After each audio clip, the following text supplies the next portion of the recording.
Thank you for choosing Tox News, your only source to what is beneath Tim Pool's beanie. I am your host, Tyler Civics. Today's date is April 9th, 2021, and we begin with a POA, per usual. I pledge allegiance to liberty and justice for all. As always, I thank you multiple times for joining me. I'm sure this will not be the last. We didn't have a weekly militia watch update, but still I want to do one of the studies they had produced from last week's update, and I'm only going to do the introduction.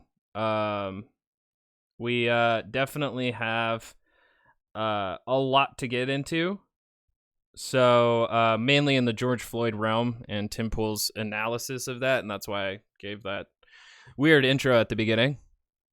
So I mostly want to focus on that, and that's exactly what I plan to do. But to begin first, I want to focus in on a study that came from Chauvin'S, and I will include this article in the description, so find it there if you want to elaborate more. But Facebook, the study itself is called Facebook From Election to Insurrection, How Facebook Failed Voters and Nearly Set Democracy Aflame. As last week, I covered another study that has been watching how badly Facebook is attending to its militia groups and its communities that are on its platform. And this one I want to just introduce to people through its introduction and, kind of open the gateways to more research. So it begins. The violence on Capitol Hill showed us that what happens on Facebook does not stay on Facebook. Viral conspiratorial narratives cost American lives and almost set American democracy aflame. Since the election, Facebook's leadership has tried to paint a picture that the platform performed well, suggesting that it made a lot of progress in its efforts to protect American voters and American democracy. Furthermore, it has downplayed the platform's role in fueling the J6 violence, claiming that other smaller platforms were mainly to blame.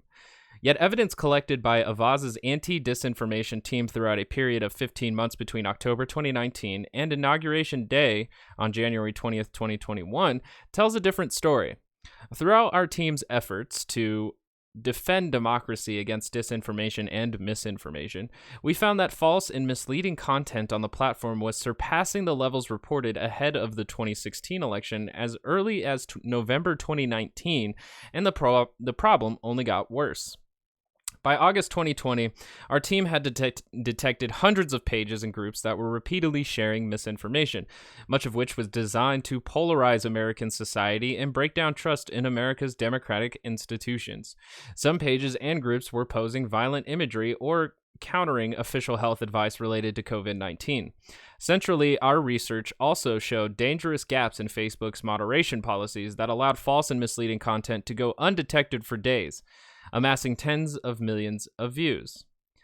Seeing this threat unfold in real time, Avaz and many other civil society organizations recommended urgent policy solutions to Facebook, yet the platform refused to adopt any of these steps with the urgency required, often only taking action after significant harm was done, such as the violence in Kenosha or the viral growth of the Stop the Steal movement. This report provides an overarching view of the entire election season, including key statistics that highlight the extent to which Facebook's refusal to act in a timely and effective manner harmed America's information ecosystem. It shows that Facebook largely failed America in its most crucial election cycle in decades, leaving voters exposed to a surge of toxic lies and conspiracy theories. As a result, Facebook was a significant catalyst in creating the conditions that swept America down the dark path from election to insurrection.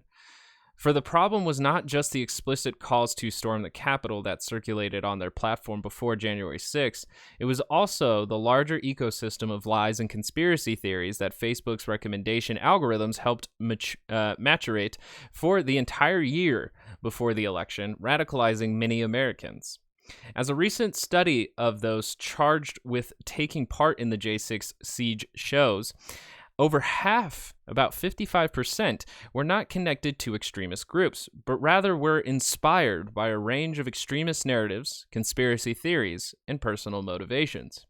As lawmakers call for a 9/11 style commission on the insurrection, it shows how they would be remiss to focus the investigation on just Trump and his allies on the Hill, without taking a deeper look at the tools that empowered them.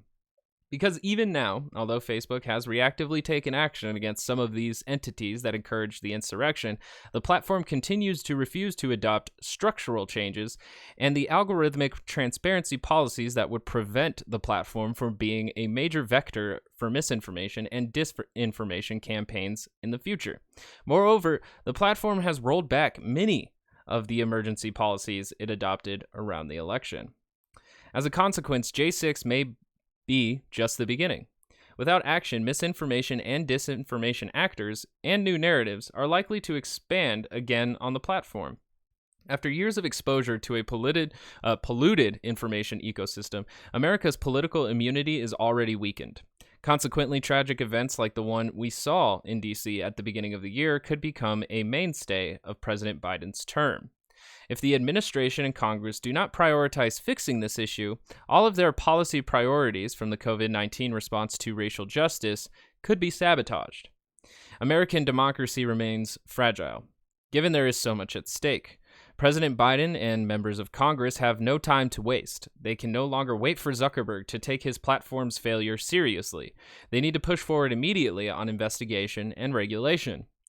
Moreover, it is not only American democracy that is at risk. With important elections in Mexico, Ethiopia, Hong Kong, Germany, Iraq, and elsewhere scheduled for this year, and increased economic instability due to COVID-19, the international community at large needs these democratic protections.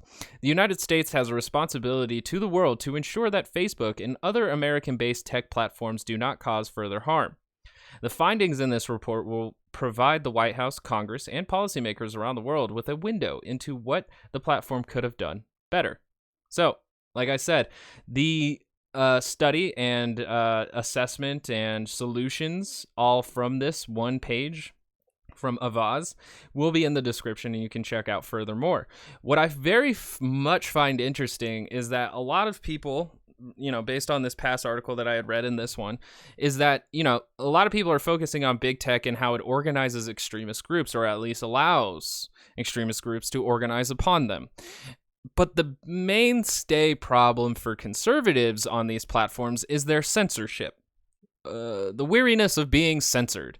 And I just find that a very fascinating position to take, as we have, militias organizing and spreading misinformation, disinformation, which we also allege that, China has taken part in, Russia has taken part in. But the main focus for conservatives is to have their voices heard, which I think having that myopic view of the power of big tech without really looking at the rest of it, as we just did with this Avaz study, is really underserving the American voter and the American citizen. So I leave this in the description for you to do with thou will. Now, George Floyd's case has been continuing on. I have been picking up as much as I can. I don't know anybody who really has the time or money to watch all of the coverage, but I will do my best effort to steer some clarity into this Tim Pool segment. What's funny too is that he turned a tweet into a segment. I can't remember exactly what his tweet was. I know he references it in this segment here, but I had a response to it because it was a very weak tweet indeed. So I'm going to try and find that just real quick. Let's see. Scroll.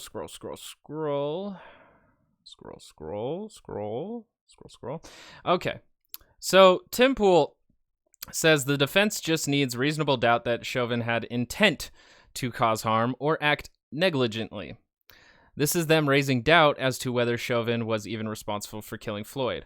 And that was in a response to a retweet that said, on cross-examination, Dr. Lindsay Thomas, a prosecution expert witness, concedes that if she was examining a dead body that died just at home, without George Floyd's heart problems, and with Floyd's levels of fentanyl and methamphetamine, she would diagnose it as an overdose. So again, Tim Pool's tweet reads, the defense just needs reasonable doubt that Chauvin had intent to cause harm or act negligently. This is them raising doubt as to whether Chauvin was even responsible for killing Floyd. Now, after reading first degree, second degree, and third degree murder charges in Minnesota, I realized and I responded that third degree in Minnesota does not need intent. So they do not need to prove his intent to harm. They merely need to show that he was negligent in his act of violence. But also, this line of questioning by the defense had to eliminate specifics from the case to raise that reasonable doubt, so it missed the mark. By saying that without George Floyd's heart problems and a knee on his neck, if you found him dead at home with these levels of fentanyl and methamphetamine, would you not rule his death an overdose? And she said, well, without those other factors, I would. You're literally stripping away evidence from this case to prove your point of reasonable doubt of him being killed by a knee on his neck? Cool. All right, so we'll get more into that, but it's already very fascinating. But as I went through Tim Pool's segment beforehand on this, it's so obvious. His biases are just always so obvious, but I think this one highlights them pretty well. And I'll get into that. Let's let it run. Let's see. Make no mistake, yesterday was a particularly good day for the prosecution in the criminal trial of Derek Chauvin.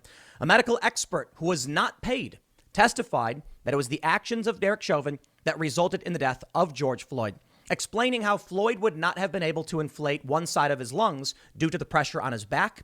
And they even had an exhibit where Derek Chauvin's foot was off the ground, meaning at least half his weight was going into the neck of George Floyd. I saw this photo. Now, he's talking about a singular photo. If you watch the video, which I talked about this with the whole Crowder experiment, if you watch the video, not once is his toes tucked in on the side of his knee.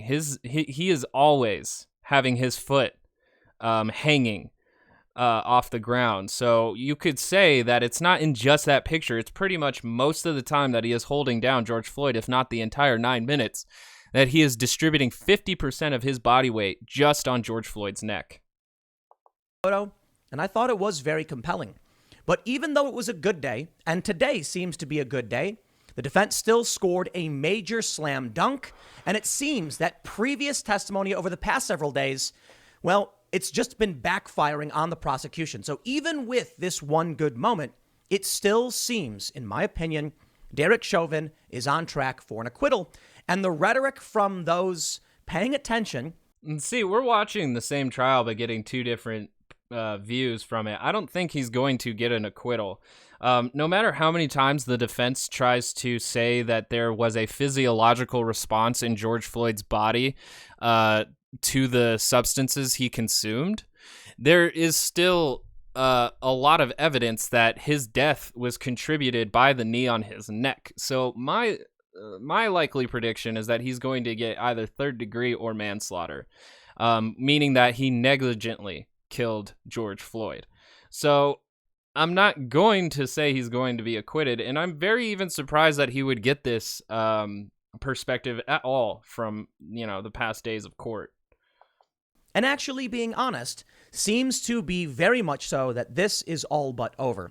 Now, that would be foolish to conclude. It's not even to halftime yet. The state is presenting its... Now, his sports analogies that he'll keep applying to this is very cringy to me. I don't like the idea. I understand there's a prosecution and there's a defense. There's sides. But the point of court is to come to the truth. So when we're really focusing in on winners and losers, I cringe. I really cringe. And he uses so many sports analogies throughout this whole thing, and it's cringy. I cannot say it enough. Cringy. This case, and the defense has yet to bring up its witnesses. But today was particularly interesting. The medical examiner today testified that George Floyd did die due to the actions of the police. But her conclusion was based primarily on the fact that she watched the video. When asked about... And he's already lying. So she was the first witness. And so if I go up here, she did watch the video. Yes, indeed. But she also had more information than that. Let me see. Let me go up. Let's see. Where did I put it? Oh man, it's so far down here in the updates. Hold on.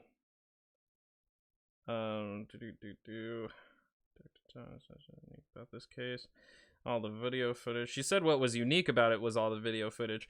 But she said to prep for the witness stand, Dr. Thomas, this is the witness we are speaking about, looked at medical records from Floyd's past and the one from the Hennepin County Medical Center where he was pronounced dead. She also reviewed videos and other records. She is not going to the stand only with the video in mind, Tim Pool.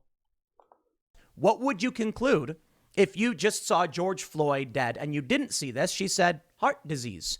What if he didn't have a heart condition? All right, he's even misframing this as well. Like even how the how the defense had framed this question is not authentically presented by Tim Pool. When Eric Nelson proceeded to ask his questions, he asked her if, with his heart condition and he died in his apartment regardless of the drugs and regardless of the neon in the police encounter, with his heart condition and the cardiac arrest, which is in his autopsy, if he had that cardiac arrest, would you rule it then, without those other things going on, would you rule it that he died of a heart attack or of heart disease? And she said, yes, without all those other factors. And then the defense said, well, okay, but if we didn't consider his heart condition, and also there wasn't the police knee on his neck, and he died at home with the level of drugs that he had consumed, would you say that he died of a drug overdose? And she said, yes, without including those other factors, that is what I would presume. So already we're a minute and a half in with this misframing and this misrepresentation of what happened at the trial. It's ridiculous. He said overdose. But I did see the video. She claims it was the police action, which is interesting because you need to keep in mind it's not about proving absolute guilt. It is just about raising reasonable doubts among the jury. Here's a direct quote. Dr. Thomas talks about what a death caused by methamphetamine would be. She says it would be sudden or a full-on seizure. She says Floyd's death was not from meth. She does say Floyd had a small amount in his system. She says that underlying conditions are necessary when there are layers of situations, but for Floyd's case, they aren't necessary. So it's so fantastic to me how much context, how much cherry picking of info is really going on already. That's obviously why we're seeing two different trials, is because he's hearing what he wants to hear and not all the information. So that's cool. If you just saw George Floyd dead and you didn't see this, she said heart disease. What if he didn't have a heart condition? She said overdose. But I did see the video. She claims it was the police action, which is interesting because you need to keep in mind it's not about proving absolute guilt. It is just about raising reasonable doubts among for the defense, not for the prosecution, but for the defense. The jury. Now, this could get political. The jurors might think to themselves, I don't want my city to burn down again, because they all know what will happen. And they might still say Derek Chauvin is guilty. Or the evidence may not be all that compelling. But there was one major moment a few days ago. The expert witness that was brought in by the state, who was paid to be there, actually testified to the fact that upon arrival, Derek Chauvin would have been legally right if he pulled out his taser and immediately shocked George Floyd. If you're not aware, tasers absolutely can kill and cause cardiac arrest, and Chauvin chose to use a lesser force option. Which is interesting because and obviously you have to believe at this point that it was a lesser force option in the fact that he thinks that Derek Chauvin's knee on his neck did not kill him. Because it's not a lesser force than a taser if it kills somebody. That being the case, it sounds very much so like reasonable doubt. Right now, the defense is going above and beyond. They don't need to prove that Derek Chauvin didn't kill George Floyd. What the defense needs to prove or simply raise is reasonable doubt as to whether or not Chauvin had intent to cause harm or was negligent. They could come right out and say, we know that George Floyd died because of Chauvin, but Chauvin did not intend to do this, and he wasn't negligent in his actions. He was incredibly negligent in his actions. And like the best piece of evidence I can prove for this was the skipping of the recovery position when George Floyd had no longer posed a threat of resistance. That was negligent.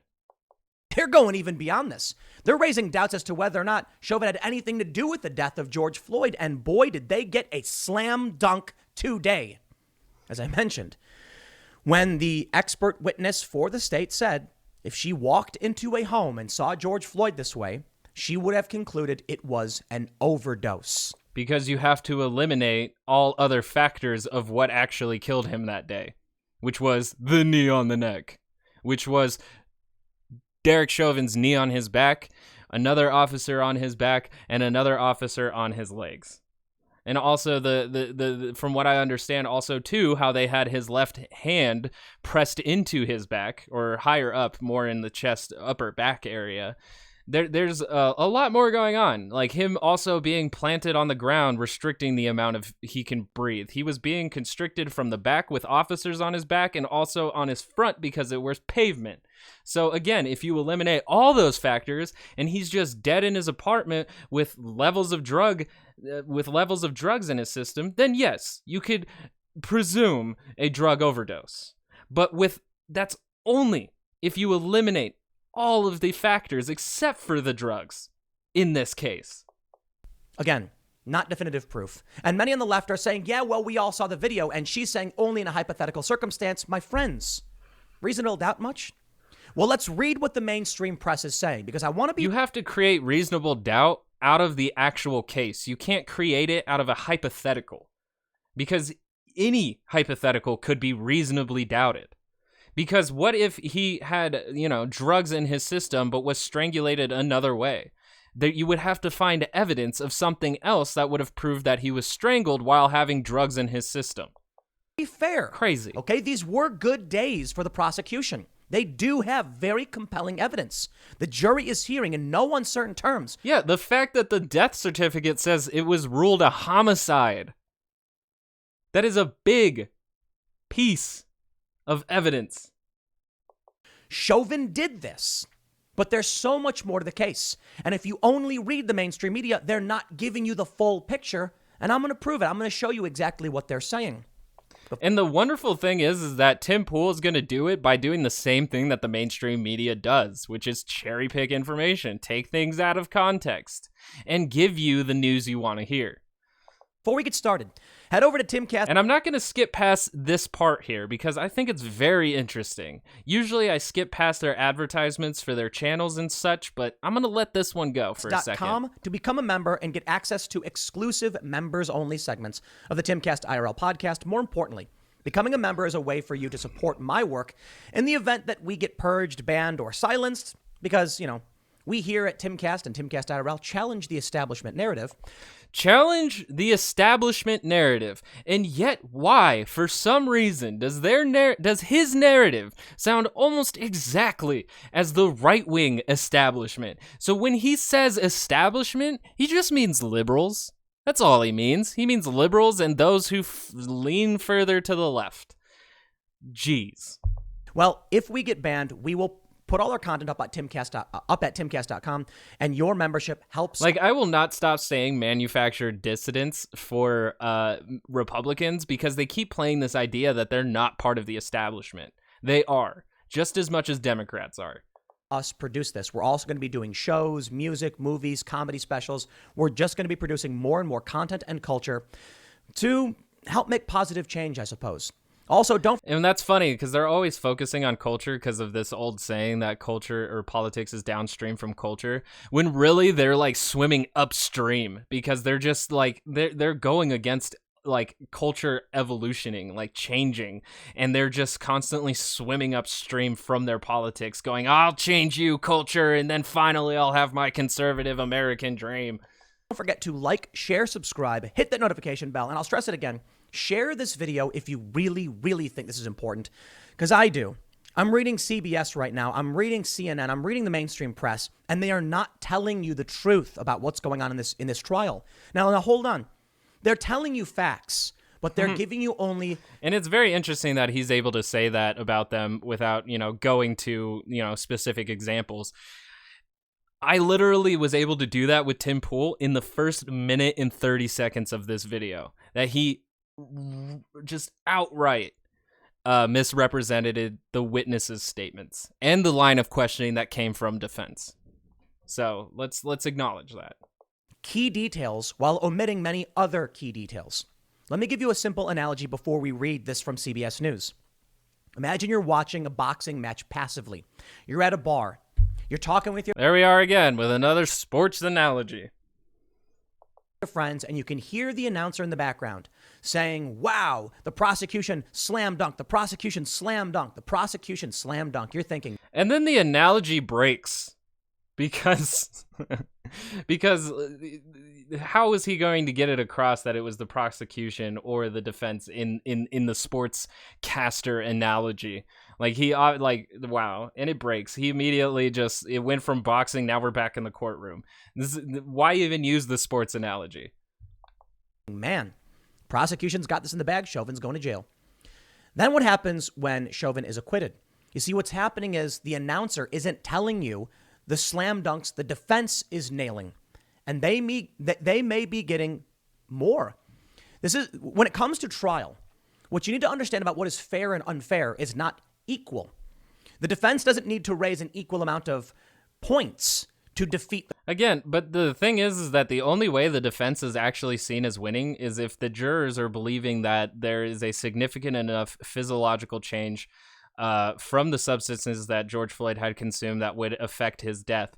While the witnesses, the expert witnesses for the past 2 days have said that those drugs would have had little effect in this circumstance and that it was in fact the intervention of the police with a knee on his neck that killed George Floyd. So you have to ignore that part to continue to think that the defense has the prosecution on the ropes in this weird sports analogy thing that we're doing. No. And maybe I have too much hope in the jury right now, but for when I'm taking this in, all I keep hearing is that there was negligence on the side of Derek Chauvin, not only applying too much pressure to George Floyd's neck, but also ignoring the conditions that he was in. So regardless, they will continue to use the drugs and the physiological change inside the body to try and make the case that had to contribute to the death that Derek Chauvin would have had no knowledge of and anybody else would have survived this. But they keep refuting that with every expert witness that they have if you actually watch their full testimonies. The prosecution, they need only a few to establish reasonable doubt. Well, take a look at what CNN reported today. Live updates. Medical examiner who conducted George Floyd's autopsy takes stand. The medical examiner who conducted the autopsy of George Floyd has taken the stand in the trial of Derek Chauvin, the fired Minneapolis officer charged in Floyd's death. Hennepin County medical examiner Dr. Andrew Baker is testifying about Floyd's cause of death. Baker's testimony comes after 3 medical experts testified for the prosecution that Floyd died of oxygen deprivation, not drugs, as the defense has suggested. The first witness to take the stand Friday was forensic pathologist Dr. Lindsay Thomas, who testified for the prosecution. She said Floyd would not have died that day if he hadn't been restrained by the police and explained that she was able to rule out a heart arrhythmia or fentanyl overdose as case of death. Quote, "The actions of the law enforcement officers resulted in Mr. Floyd's death. Specifically, those actions were subdual restraint and neck compression," Thomas said. I will pause again. Like, literally just saying what I just said is that the expert witnesses have basically agreed, near consensus, that it was more of the law enforcement subdual than George Floyd's heart condition or the drugs. And he actually read the quote there, and he's still going to refute it. Very compelling. No joke. I've seen the images and the stills. Very compelling. If Chauvin is guilty, so be it. He should go to prison. If he's not guilty, then he should be acquitted. So far, based on what I've seen, and the fact that defense hasn't even begun its case, I am leaning absolutely towards an acquittal on all charges. But I'm not a legal expert. I'm just some dude on the internet complaining in front of a camera, so I could be wrong, but let's read more. Thomas testified she was able to use the video of the fatal arrest to help her rule out other causes of death, including a heart arrhythmia and a fentanyl overdose, 2 causes the defense has suggested. Thomas said someone who died of heart arrhythmia would typically experience a sudden death.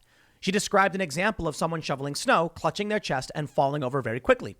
But in Floyd's case, she said there was nothing sudden about his death. I gotta stop. Okay. I'm confused. It was sudden. It literally was. Floyd was yelling and resisting actively with strength. According to the expert testimony from one of the state's own paid witnesses, the active resistance was legal justification for Chauvin to walk up with a taser and tase George Floyd. He was actively resisting with strength and using his legs to eject himself from a police vehicle.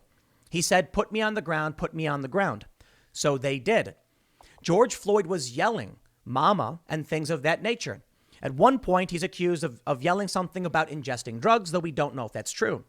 George Floyd was Which is why I don't even know why you would bring that, because Eric Nelson had tried to show that clip to one of the witnesses saying, it sounds like he's saying, I ate a lot of drugs. And then another witness had heard it and said that he heard, "I ain't do no drugs." So I don't even know why you would bring up this like really, I don't know, like weak piece of information up. Why would you bring that up?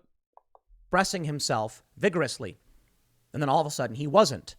Which is at the point when they should have moved him into the recovery position and should have actually tried to perform CPR if his situation was critical at that point. So even if he wasn't talking anymore and he had gone limp, doesn't necessarily mean he even died instantly, because George Floyd was not pronounced dead until May 26th. So he did not die instantly. I don't know how you describe that as not sudden. Perhaps George Floyd couldn't clutch his chest because he was pinned to the ground. Perhaps the officer's actions did lead to this moment.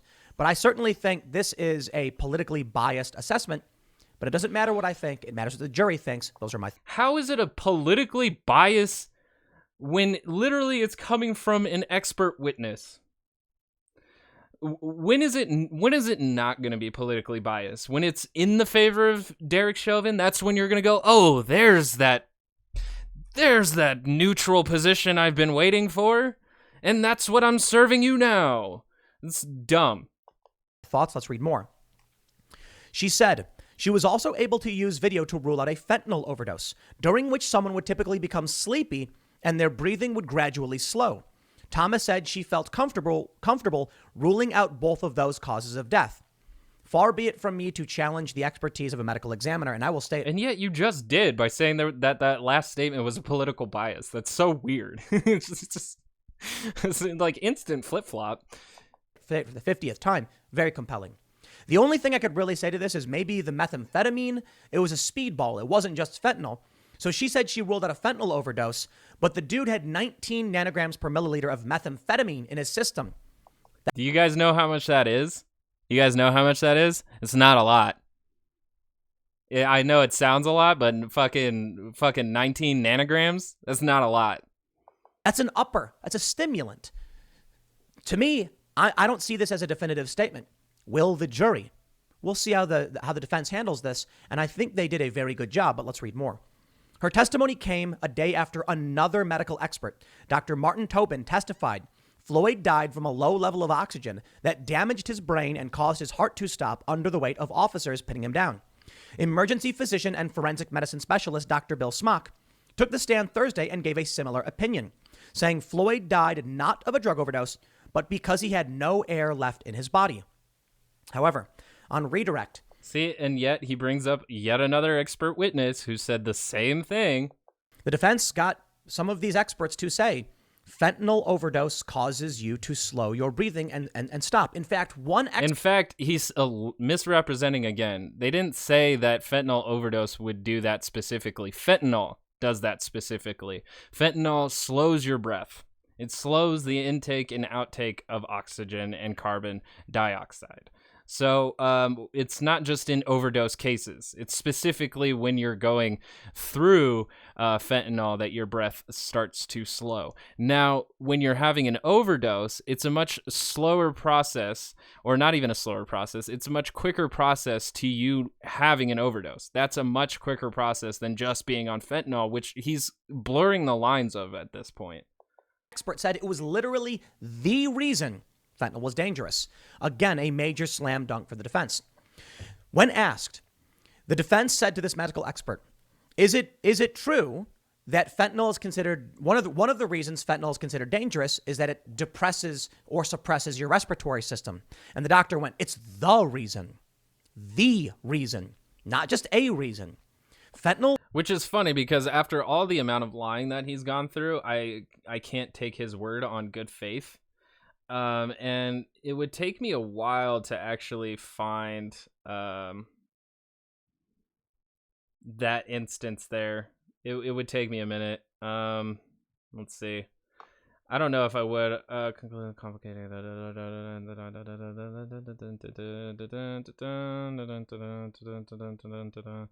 One main is a high blood pressure. No. I'm trying to find the thing about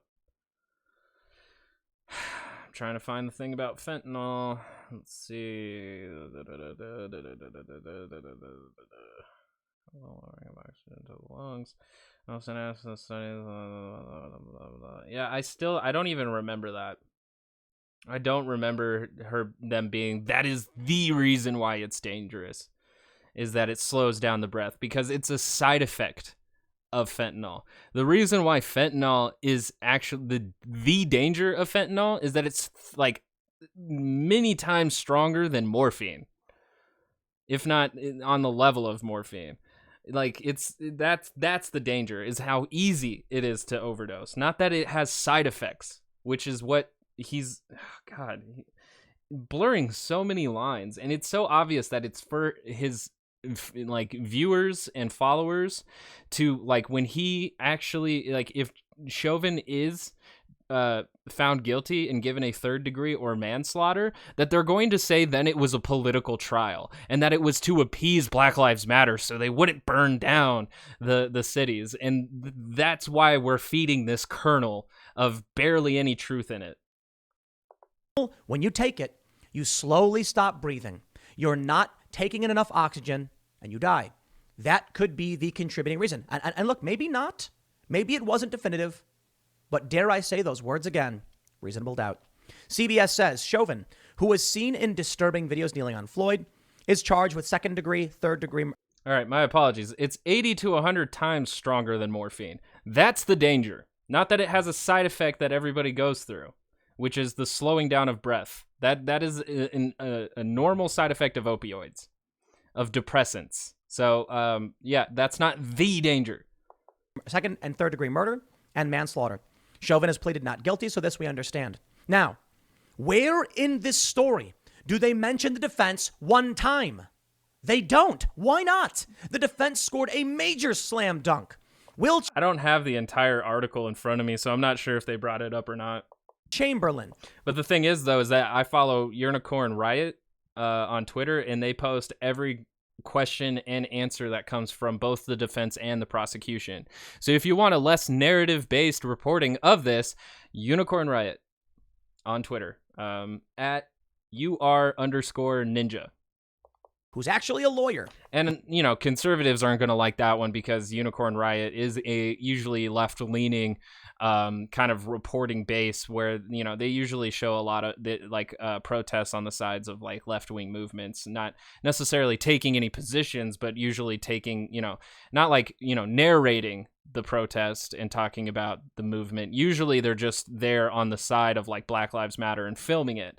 And that's essentially what they're doing here. So I would say that Unicorn Riot has sympathies for left-wing, and I'm not sure 100% if their ideology is left-wing. I'm not really that concerned about it. But as far as I've been witnessing from their posts on the live updates coming from the Derek Chauvin trial, it's constantly prosecutors, when they're asking questions, their questions are posted with the answers. And when the defense is up asking questions, they post their questions with the answers. And that's literally it.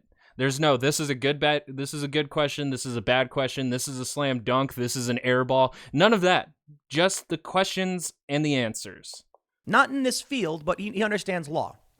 Said, on cross-examination, Dr. Lindsay Thomas, a prosecution expert witness, concedes that if she was examining a dead body that... And this is the tweet that I was talking about.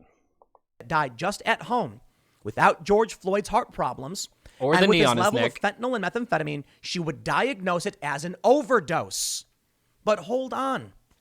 What about all that stuff about sudden death or getting sleepy? Well, I could see the video. That's a fair point. But there's so many circumstances. The question is reasonable doubt. Jack Posobiec highlights this one portion. It's funny is that he's like, I'm not going to question an expert witness, but then subtly did it right there. Just real subtle. Like, oh, yeah, there's a lot of circumstances, though, isn't there?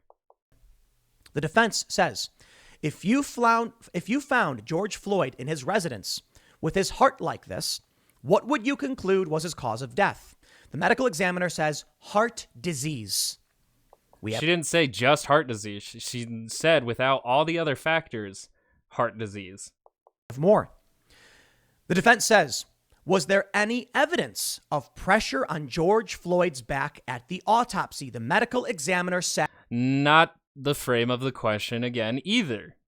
It was, were there signs of bruises on George Floyd's back? No, that is beyond a slam dunk. It's a grand slam. I know, two different sports, but you get the point. Cringe. You testified to me that based on what you saw, and this guy yesterday, that it was the pressure on George Floyd's back that prevented him from breathing. But the autopsy showed no evidence of pressure on his back. That means... Again, they asked for bruises. They asked for bruises. His asphyxiation was the sign of pressure on his back. The video was a sign of pressure on his back. The other officers on his back was signs of pressures on his back. Even the medical examiner from the day before, the physiologist, had said that without the knee on his back, holding his right side down, he would have had more room to try and breathe. Means if you didn't look at the politically charged video where people are yelling and they're screaming and they're saying he's killing that man, you would have concluded That is not a politically charged video. It is a humanistic charged video. To watch somebody sit on somebody's neck for nearly 9 minutes. There's no politics involved in that. And that's why I find it super fascinating that right after George Floyd's death, all of the right-wing commentators were saying how this was an egregious act. It was horrifying to watch. But now it's a political video. Now it's evidence. It's not a horrifying act. It's a politically charged video. Like, it's amazing what an effect of a year can do. Problems or drug overdose and found no evidence of pressure on the man's back? Amazing. Listen, the defense does not need misrepresenting everything that's going on in the trial? Amazing. To bring about reasonable doubt as to the cause of death. The charges against Derek Chauvin are second-degree murder, third-degree murder, and manslaughter. What this means, second-degree murder is the intent to kill, but not premeditated. Third-degree murder is intent to cause harm resulting in death. And manslaughter is negligence that results in death. Perhaps they could try and argue negligence. But the point is, the defense can... I mean, if I was a lawyer, I would try to argue the intent to cause harm because, you know, even in restraint, you use a taser that's obviously causing harm to subdue somebody. So a knee on the neck is causing harm to subdue somebody. So you could still argue third-degree murder. And say outright in no uncertain terms, the defense can look the jury in the eye and say Derek Chauvin killed George Floyd. It was his actions that he took that resulted in the death of George Floyd. However, he had no intent to kill George Floyd. We don't actually know that for sure. Did not have any intent to cause harm to George Floyd. We don't know that for sure either, because his face also has a ton of scrapes from his face being forced to the pavement because there was a knee on his neck. His nose bled. Whether he intended to cause harm would have to come from his mouth. And he wasn't negligent. Like, he would have to say it. Like, I intended to hurt him in order to subdue him. But if the jury can easily look at his actions as harmful actions in an attempt to subdue, there is still a case there. Because he was performing a ground control maneuver to restrain an actively resisting suspect. So while an actively resisting suspect who said, "Put me on the ground." So we would even the officers who testified days before said that the knee on the neck was too far. And in the training of the video, you're supposed to have it on the base of their neck between their shoulder blades, not on the neck. So we're ignoring so much. George Floyd may have died, or you could definitively say he did die because of Derek Chauvin. The defense need only say Chauvin was trained to do this. He was told to do this. He was charged by the state with literally doing this.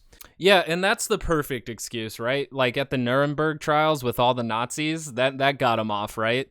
They were told by the state to kill Jews, to torture Jews, to persecute Jews. They were just doing their job. His intent was not to cause harm or to kill, and he wasn't negligent. You can't just say that. You can't just say it. Like, of course, Derek Chauvin would say that, because if he said that he intended to kill George Floyd, he would easily get a second-degree murder. But as someone who's an outside observer of the case, you cannot say specifically what the intent and motivations of Derek Chauvin were. You're only assuming that because he wears an outfit of peacekeeping. Negligent because he was doing the training as he understood it. Not negligence, simply doing his duty. Can we be mad that George Floyd died because this officer was just doing his duty? Absolutely. But the problem here is the state, the war on drugs, and the police training. I agree with those things, but also that another witness had said that the type of restraint that Derek Chauvin used was not a part of Minneapolis Police Department training. So he received that training for that position somewhere else. So can we blame the police department for him using an outside move? Like, that wasn't a part of their department training, but yet he used it anyways, so it's not necessarily at the police department's fault either. The individual officer. With that being said, the defense is going well above and beyond. They're actually raising reasonable doubt as to what even killed George Floyd. They're really not. They're only serving that to the people who continually buy into that the drugs had more of a physiological effect to George Floyd's death than the knee on his neck. Right now, you've met Rosebud. Hold on. Rosebud.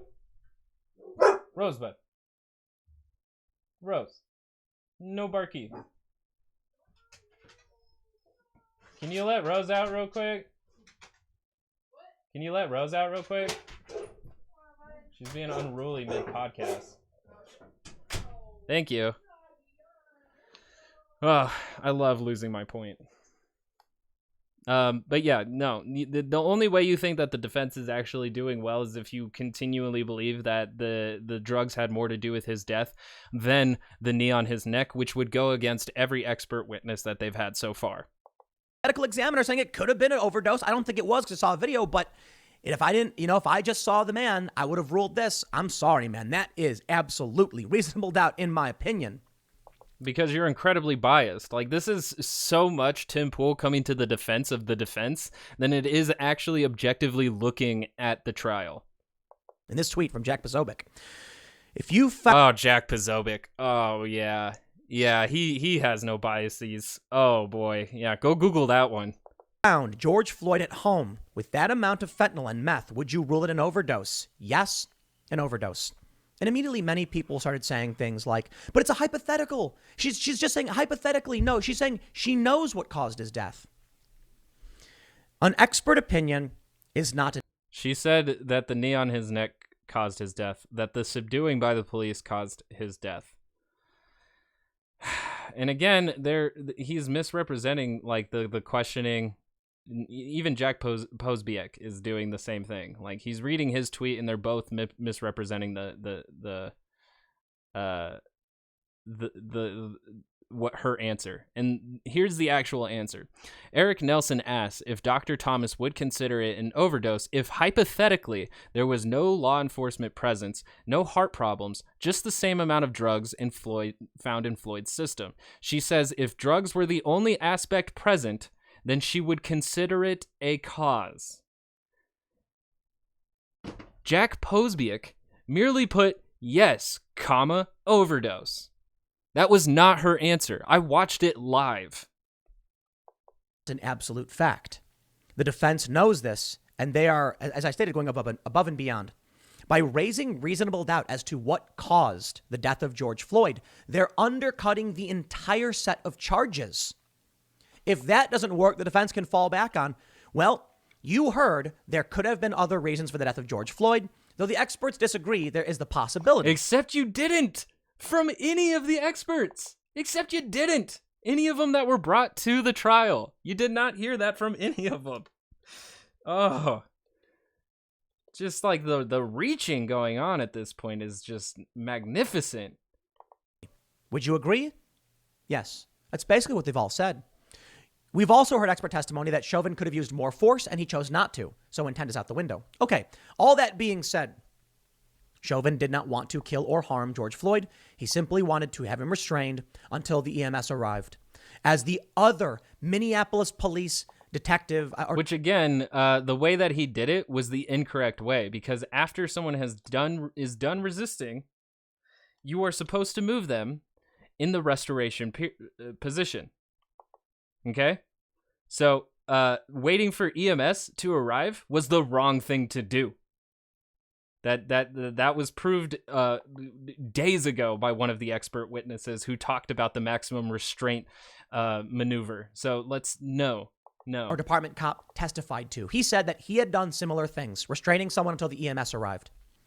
So you could actually argue, and this is crazy, that Derek Chauvin was simply trying to restrain Floyd in order to help him, in order to keep him subdued while help was on the way.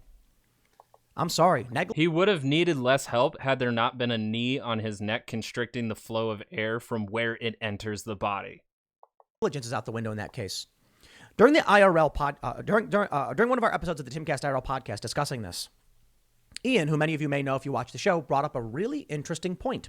He said he thinks it will be murder because Chauvin and Floyd actually worked at the same establishment at the same time some time ago. Many people brought this up. They wondered if Chauvin knowing Floyd was now going to be used to say, wow, he knew this guy. He probably killed him. But I counter with something else. When we learned that Derek Chauvin could have used a taser and chose not to, my question is this. I have this clip from the Posobiec. You find a person at home, no struggle with the police, right? And the person doesn't have a heart problem, but you find fentanyl and methamphetamine in this person's system at the levels that they are at. Would you certify this as an overdose? Again, in the absence of any of these other realities, yes, I could.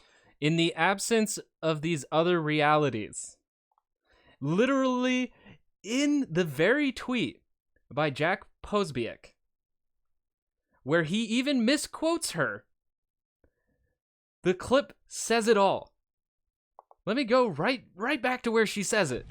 Again, in the absence of any of these other realities.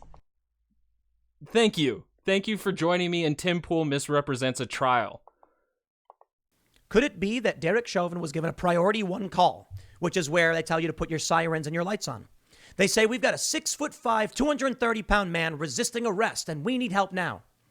So Chauvin speeds to the scene with his lights on. Priority 1. He gets out of his vehicle, grabs his taser, and then sees the man and goes, dude, that's Floyd. I know that guy. I can't tase him. I know him. And puts his taser. And now we're just completely playing in fantasy world. Like, at this point, we're just completely assuming any intent and motivation from Derek Chauvin. Now we're just completely in imagination land. This is useful.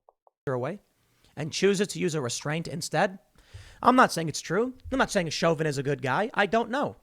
But why did everyone immediately assume that just because Chauvin knew Floyd, it was a bad thing?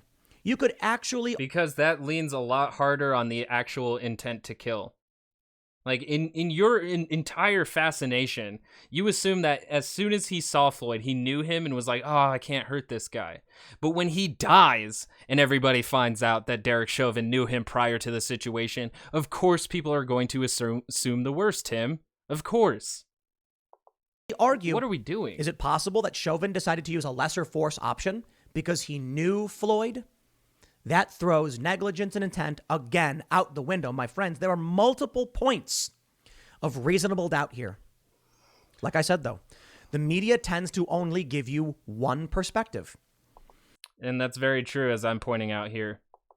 Will Chamberlain mentioning the cross-examination, I tweeted, the defense just needs reasonable doubt that Chauvin had intent to cause harm or act negligently. This is them raising doubt as to whether Chauvin was even responsible for killing Floyd. Now, before I get into the medical testimony, because I do want to bring up the legal insurrections analysis from yesterday, because I don't want to just sit here and tell you all's well in Chauvin land. No, I want to be honest, and I want to talk to you about the benefit or the. And so far, in the past 18 minutes, I have shown you multiple cases in when Tim Pool has not been honest, so him saying he wants to be honest should not be taken honestly. Prosecution's gains on this one.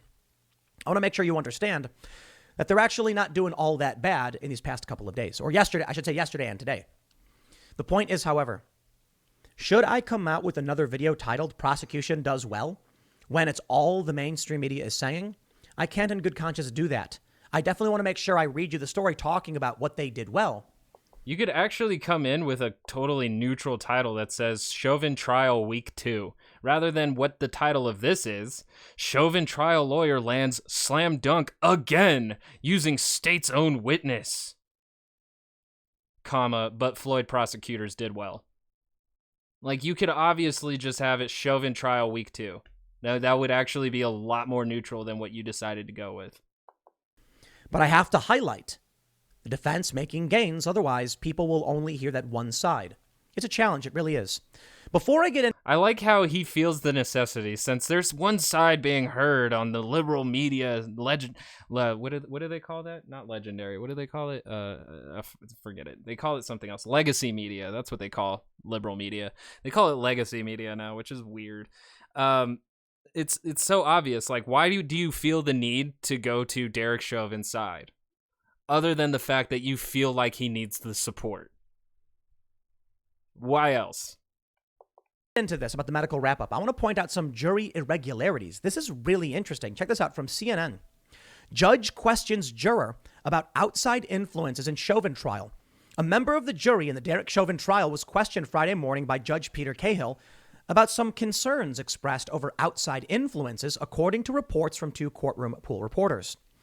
The questioning of jurors took place on the record before testimony in the trial began Friday, but broadcast of video and audio was not allowed by the judge. Now, that's interesting to me.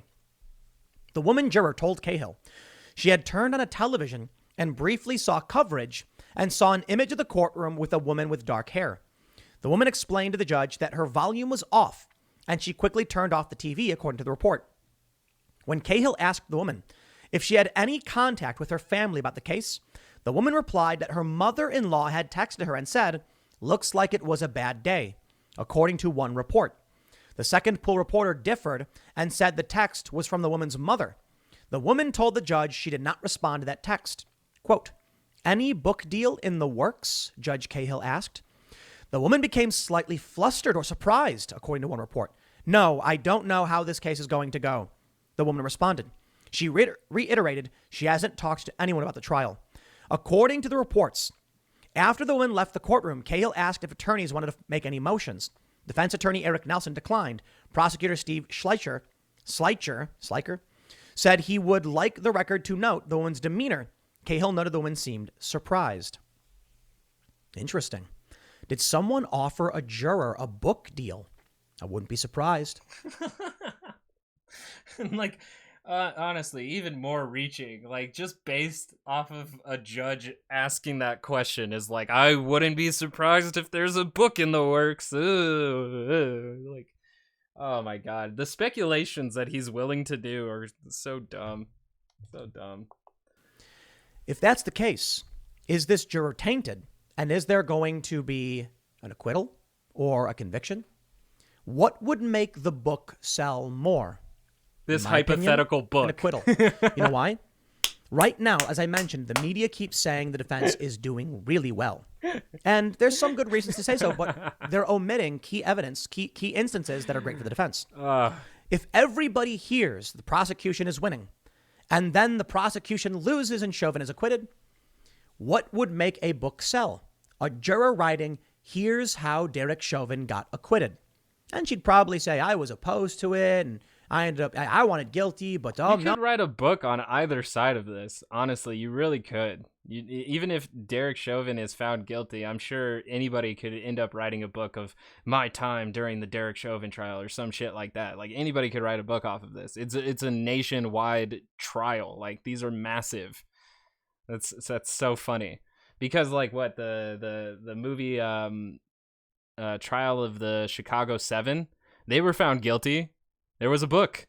They weren't acquitted, and then there was a book. Why are we doing this? What does this even have to do with any relevancy to the actual case itself?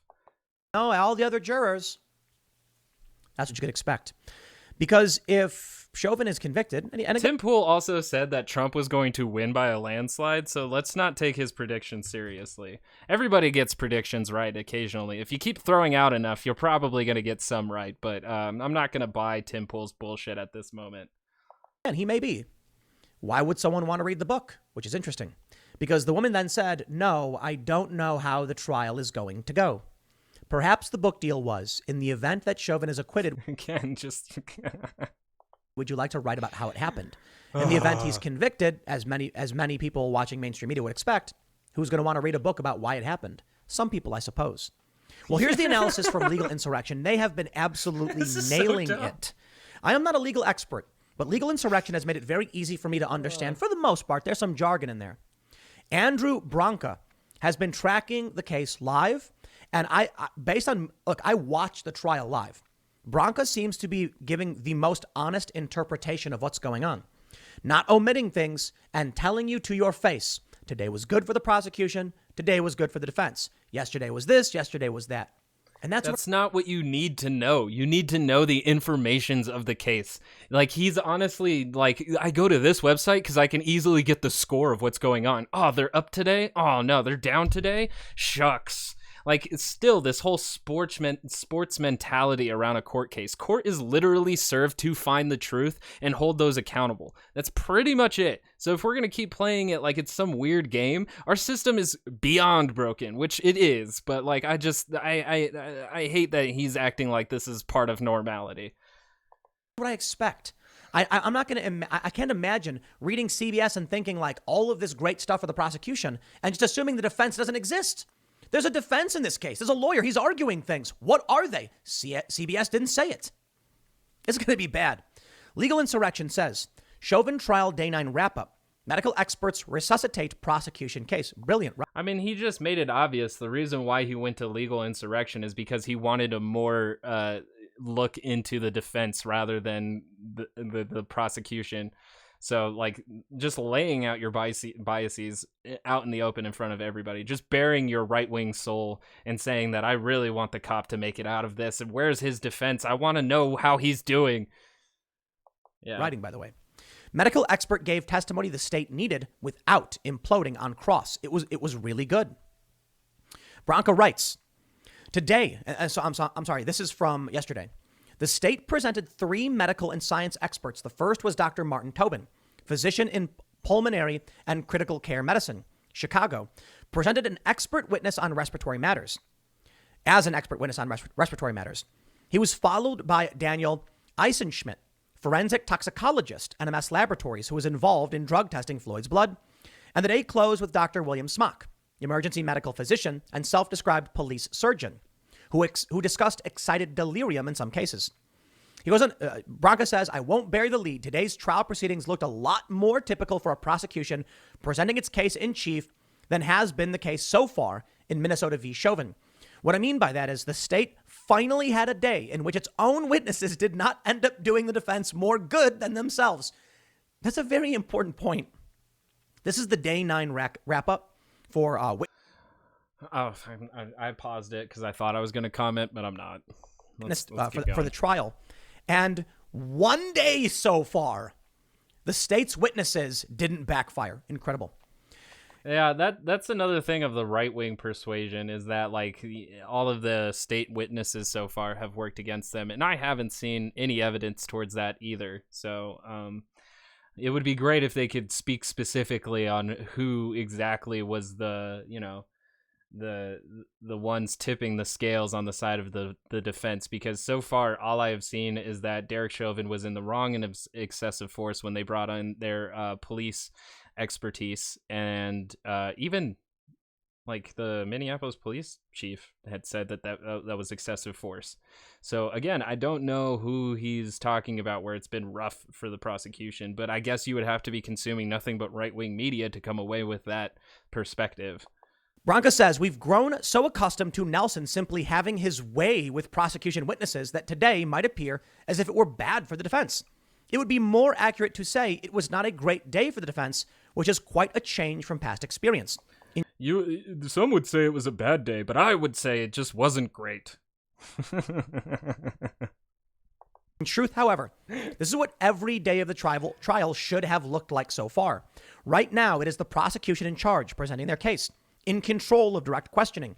The defense is very limited in what they can do on cross-examination. They can't simply produce their own evidence for the jury.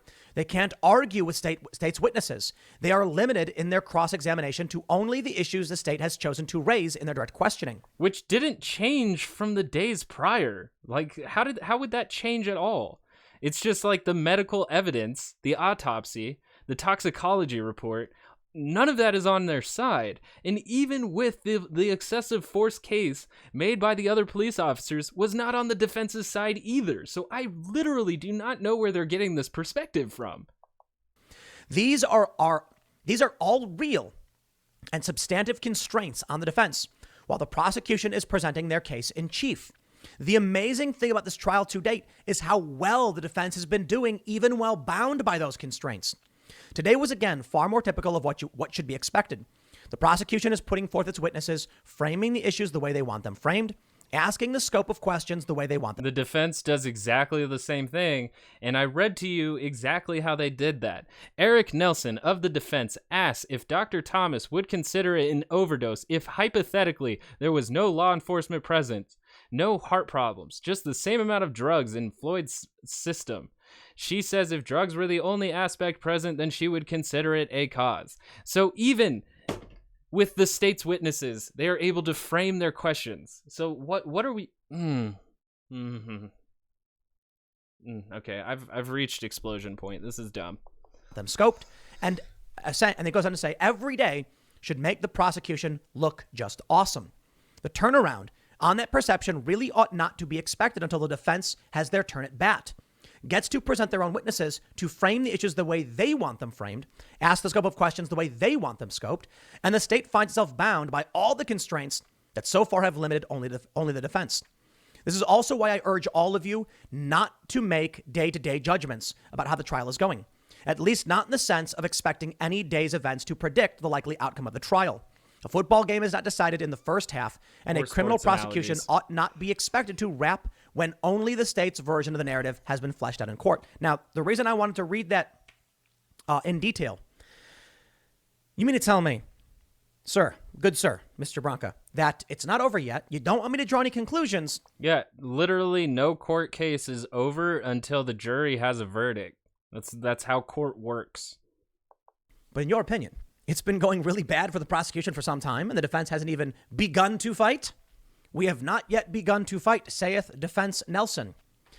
Okay, you're the legal expert. And I'm generally interested, too, in who the witnesses that they're going to try and provide. Because the state prosecutors have mainly stuck to people who are very relevant. I wouldn't be surprised if they brought in expert witnesses just to contradict the other expert witnesses that the state has pulled. I would not be surprised by that whatsoever. Respect. I'll take your word for it. It would be very smart to wait, because what if the defense falls apart and their case is just awful? I don't think so, though. I think we are watching a trouncing. We are watching the defense have its way with the prosecution, and they're not putting up that good of a fight. Now, they've been able to get some good points in so far based on what I've seen.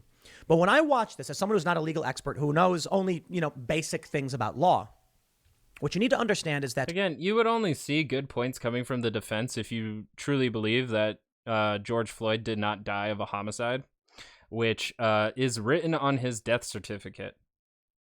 So you're just ignoring facts. The lawyers, the prosecution, the defense are trying to make this understandable by laymen, the jury, regular people, not lawyers. So I don't know what the jurors think, and I don't know how their biases and opinions will play into this.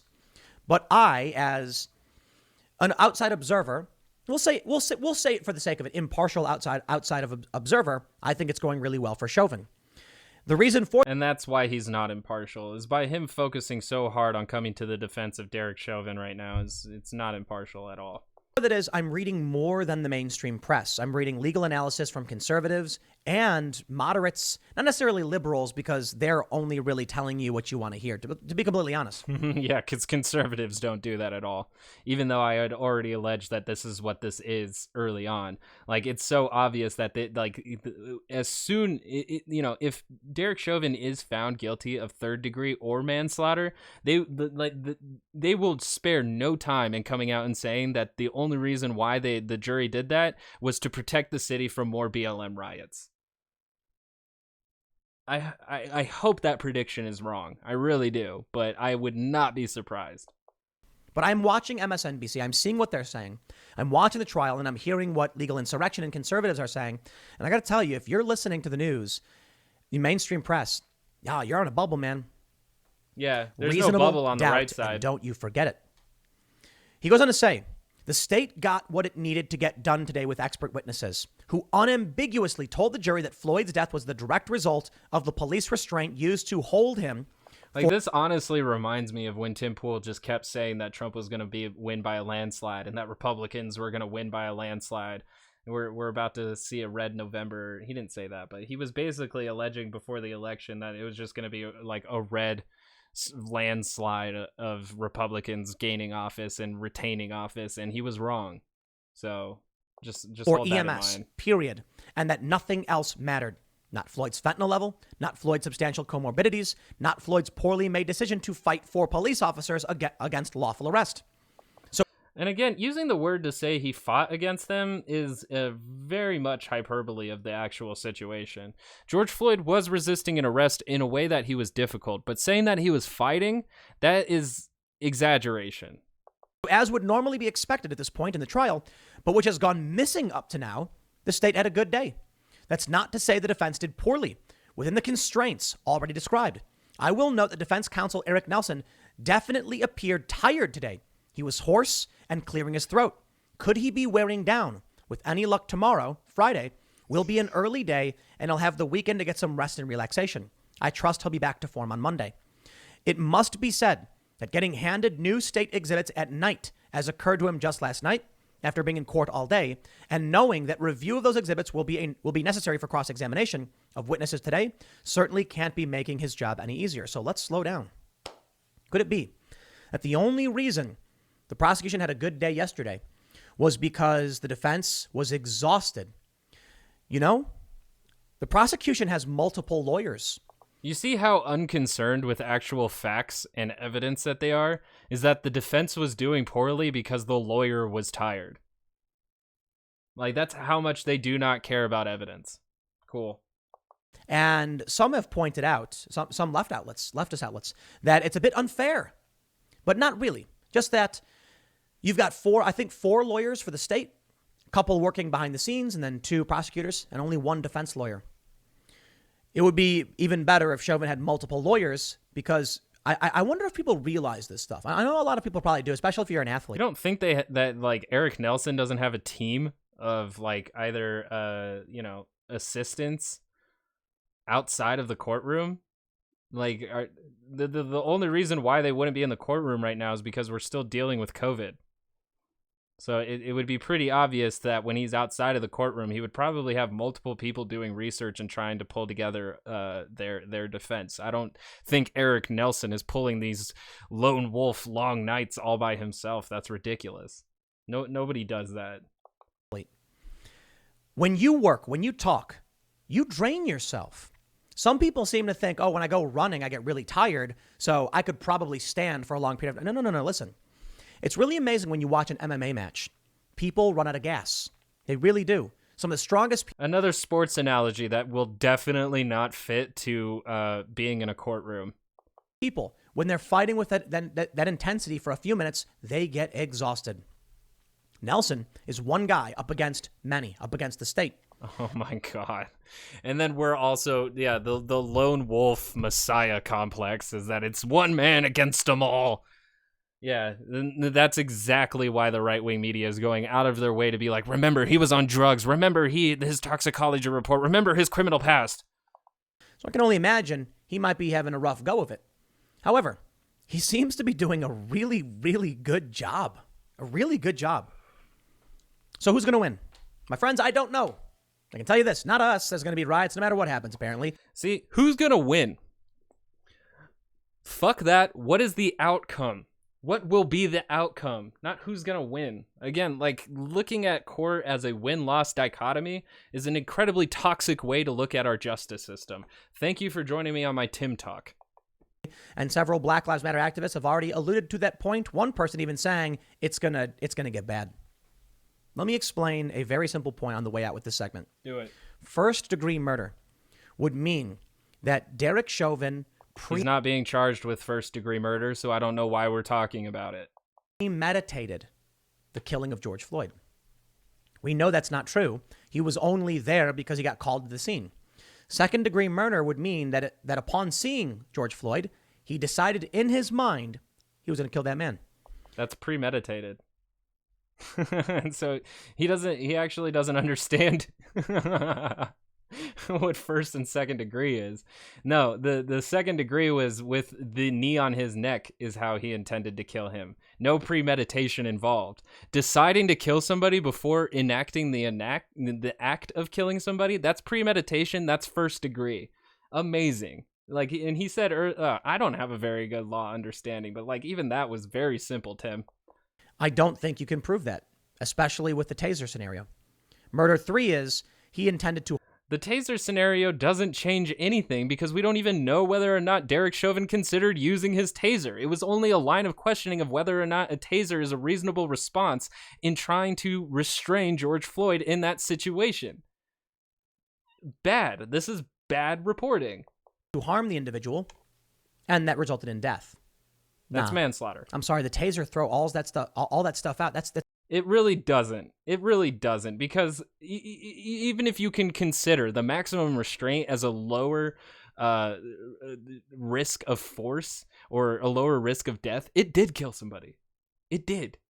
So at that point, it's not considered less than a taser. It's really amazing testimony. And manslaughter, I believe, would be his negligence causing the death. But if negligence in what, Tim? Why wouldn't you expand on what the exact negligence is? Is it because there's actual negligence that you could look towards to where he wasn't responding to the condition of what George Floyd was in when he stopped resisting arrest or when he had become limp? Is it around that area? George Floyd is a cop who's trained to do this. It's different. Listen, You as a regular person, if you pin someone to the ground and put your knee on their neck and they die, they can get you on manslaughter. You're not supposed to be doing this. You're not supposed to be fighting people. You're not supposed to be restraining people. Unless you're acting in self-defense and waiting for somebody. As a cop, you are asked to do this. And again, I'm going to bring up the Nuremberg trials. So having the duty to do something doesn't make it lawful or correct. And that's a giant piece of why qualified immunity got on the chopping block. So, no, this isn't a good defense. It was his job to restrain George Floyd. But he used the restraint, he used it wrong, and he killed him. So, negligence. This changes things. Regular people think, why it's not fair. Why isn't the cop getting convicted? Because we asked the cop to do this. The system is the problem. And that doesn't make sense either. Nobody was sitting here going like, why isn't Derek Chauvin convicted yet? Due process, man. It's in our fucking Constitution. It's not because he's a cop, but it's because we have a due process justice system. How does anybody take this guy seriously? Do you only have to sound marginally smarter than other people to be taken seriously? It's the state. That's the problem. And the state, quite literally, is prosecuting Chauvin for what they are responsible for. The trainings the government provides. And again, Derek Chauvin did not receive training for that restraint from the Minneapolis Police Department. Where did he get it from? We're going to see how this plays out.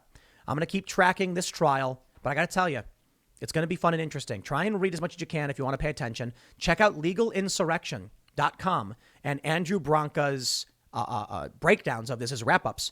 Seems to be some of the best I've seen so far. So shout out Andrew Branca. Excellent analysis. And I'll leave it there. Next segment's coming up at 8 p.m.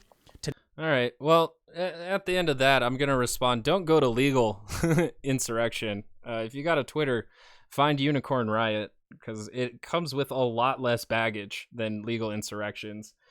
And that's been Talks News, the marginally smarter show of news stuff. I'm exhausted after that one. I literally got peak angry.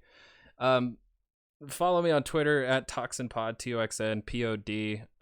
Like if you liked it, dislike if you don't. Subscribe, rate, review, share it with a boomer, share it with a Tim Pool fan. And I will catch you soon again. Like I said, Unicorn Riot has some of the most just objective reporting of the question and answering in the courtroom that I have seen. So I highly recommend them. And as I said earlier at the beginning, the Avaz study on Facebook's failure to handle misinformation is in the description below. So go check that out. Other than that, have a beautiful, radical, reactionary against right-wing bullshit day. Oh, man.